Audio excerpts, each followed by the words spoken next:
approached making the album using a lot of samples.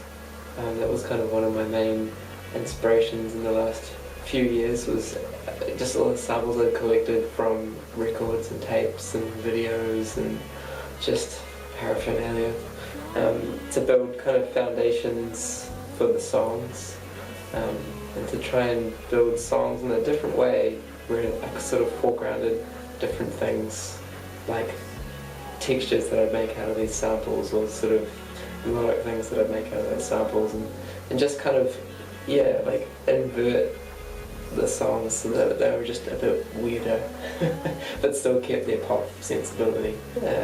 Recording the album was a strange but really enjoyable experience. It was,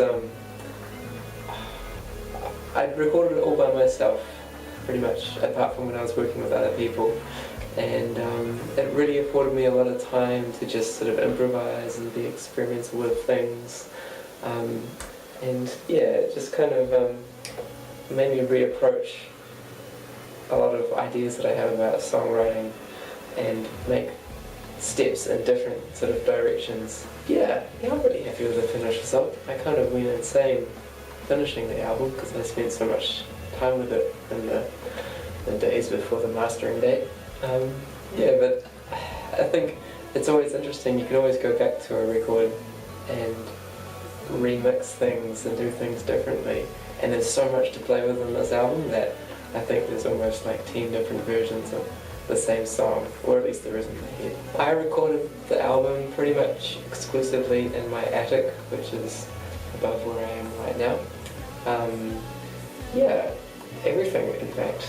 Everything, the vocals, the drums, and all the samples, I guess, were cut and sort of mixed and played with up there. And yeah, I mixed it, the whole album with James Goldsmith and his sort of studio that was moving around as well, and mastered it with Mike Gibson. It's just too difficult to say. There's just so many different artists and so many really, really, really talented people in that mix that it must be the most difficult decision to pick one or a group of people to win. I don't know, maybe Kimbra. I'll put it out there.